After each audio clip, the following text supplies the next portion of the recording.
¿Qué tal? Soy Diego Tabachnik y en el marco de las entrevistas por los 115 años de La Voz del Interior tengo el gusto de entrevistar a Marcela Farré, directora de las carreras de comunicación de la Universidad Blas Pascal. Marce, ¿cómo estás? Hola, ¿qué tal, Diego?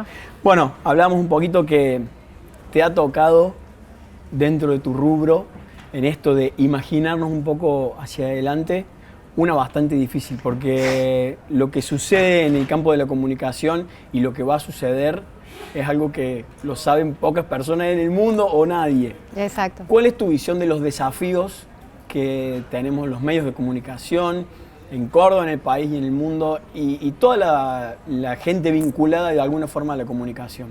Sí, la verdad que es un desafío grande, es apasionante, soy optimista y me encanta ese trabajo porque realmente te hace estar en una gimnasia permanente de qué está pasando. Yo creo que uno de los mayores desafíos es estar atento a las tendencias, por un lado, qué está pasando, cómo han cambiado, cómo se están transformando, porque se siguen transformando los hábitos de consumo, que no son solamente de consumo, sino que también son de producción, de comunicación, de difusión de mensajes. La persona hoy, las audiencias se han convertido en generadores de contenidos. Entonces, ese desafío es uno, por un lado, de estar mirando qué está pasando allí, y por otro lado también ser consciente de que hay ciertas cosas que permanecen, que deben seguir estando y que hay que cuidarlas. Entonces, en ese juego estamos ahí en la formación que brindamos para los comunicadores.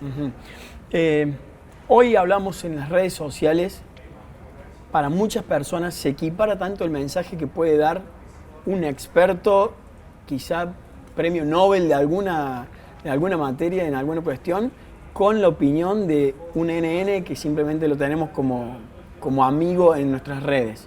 Para muchas personas casi que vale lo mismo en cierta forma el discurso ese. ¿Cómo te imaginas que evolucione o hacia dónde irá esta cuestión en los próximos años? Bien, sí, Diego, se habla mucho de eso y yo considero que en la práctica o finalmente eso termina por cuajar y lo que es contenido de calidad es lo que tiende a prevalecer. O sea que realmente eso no es algo que pone en riesgo la función, por ejemplo, del periodista. Entonces, yo he tenido contacto con algunas investigaciones, sondeos que hago también con los alumnos y finalmente a la hora de querer decidir y elegir por dónde buscar la verdadera información, la que es confiable, en la que creo, es donde hay una decantación y se busca algo que es referencial, que es creíble. Entonces, sí creo que aquí tal vez la crisis es de confianza, es de credibilidad, de por qué yo tengo que seguir o leer o creer en algún contenido o en algún referente o en alguna persona o en una marca, en un medio. Entonces, sostener una coherencia, sostener una transparencia creo que es el gran aporte o la gran apuesta. Digamos que, y permitime decirlo en primera persona en nombre de no solamente de esta empresa, sino de muchos de los que hacemos periodismo, aguantar es la estrategia a que todo esto se termine visibilizando.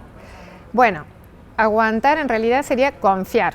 Bien. Confiar en que la audiencia, el que está del otro lado, no hay que menospreciar o no hay que pensar que no está preparado para recibir ese contenido importante que yo tengo, sino que eso me desafía a mí, a nosotros, a los periodistas, a preparar realmente contenido cada vez de mayor calidad y ser sí atentos a la escucha de esa audiencia, a esa demanda, que no significa dar lo que quiere, ¿no? Hay que diferenciar entre el interés público y el interés del público. A veces el interés del público es escuchar a Morena Rial, pero eso no significa que eso sea de interés público, de interés correcto, bueno, positivo para construir socialmente el lugar que cada uno tiene en la comunidad. Entonces ahí está el desafío y el gran aporte del periodista.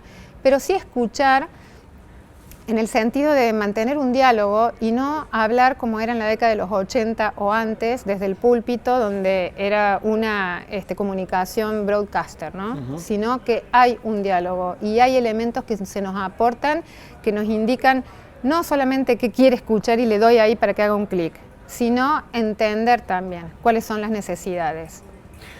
Otro elemento que se introdujo en los últimos años y que también es interesante y ha tenido efectos de todo tipo son las famosas fake news, que también un poco desde adentro, pero solapadamente, han servido para introducir discursos de todo tipo con elementos falsos. ¿Cuál es tu teoría precisamente desde la parte teórica al respecto de esto? Sí. ¿Cómo crees que evolucionará?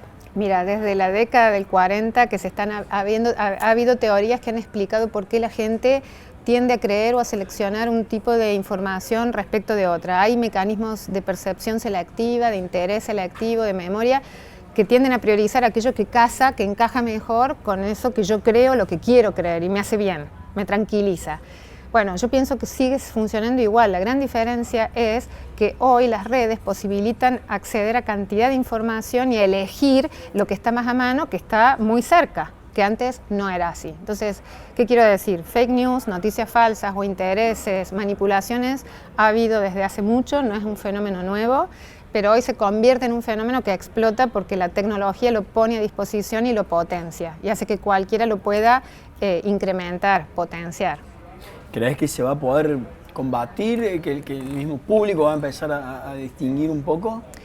Pienso que va a haber tal vez una decantación, digo tal vez porque implica la intención o la voluntad y el trabajo de muchas partes. Creo que el periodismo está haciendo una gran parte, las plataformas que han sido, no digo culpables porque sinceramente pienso que no es la culpa, pero sí están poniendo un poco de ojos y control, viendo lo que pueden ellas o a través de ellas permitir, Facebook o Google y demás. Pero en esto también considero lo mismo que pasa con el periodismo de calidad y con otra cosa más que a mí me preocupa o me importa mucho, que es la relevancia de la información. Es decir, la información no puede perder relevancia e interés público. Entonces, lo mismo que pasa con las fake news y con esta cuestión de estar atentos a lo que nos pasa, de ser conscientes de que eso es importante para nuestra vida, creo que ahí tiene que haber toda una labor educativa y hasta de políticas públicas y en la educación. Por ejemplo, no solamente en las facultades de periodismo, que nosotros como formadores tenemos una responsabilidad grande y la ejercemos, pienso, sino también desde la escuela misma, la verdad, así como hay políticas de educación de ideología de género, y así como en algún momento se pusieron contenidos que enseñaban sobre los medios de información, cómo redactar una noticia y demás, creo que hoy es momento de darle una renovación a eso y de inculcar en el estudio la relevancia de la información y el interés que tiene esa información en nuestra vida como ciudadanos. Pensemos que, una de las misiones de la escuela media es formar ciudadanos. No se puede formar un ciudadano que está desinformado. Y formar alumnos y personas que van a desempeñarse en los distintos tipos de la comunicación, que es precisamente más tu ámbito. Sí. Un poco cómo se hace esta tarea con un escenario tan cambiante, que encima muchas veces los cambios dependen de un algoritmo que lo decide alguien desde California que se levantó y decidió apretar un par de teclas y cambiar el escenario y de pronto pone el resto del mundo patas para arriba. ¿Cómo se hace desde tu ámbito académico para ofrecerle las herramientas e ir adaptándose eso en vista a un plazo a mediano y largo plazo? Sí. Mediano, corto. Mira, planes de estudios actuales, planes de estudios flexibles y también contenidos, materias, asignaturas que incorporen todas estas nuevas habilidades que se le requiere hoy al comunicador. Nosotros en la universidad, por ejemplo, tenemos distintas orientaciones de la comunicación, distintas carreras que cursan en conjunto muchas asignaturas, porque hay mucha formación que el mundo está demandando y que es común. Por ejemplo, manejar lenguaje audiovisual, manejar redes, diseñar, editar y pensar en equipo y colaborativamente desde las distintas perspectivas. Esa es la forma que entiendo yo que es en la que hay que trabajar. El periodista ya no está solo, aislado, en una redacción escribiendo. Tiene que trabajar mirando el mundo con esta perspectiva y con esa capacidad y habilidades de incorporar nuevos lenguajes. Marce, muchísimas gracias por tu visita. De nada, un gusto, gracias.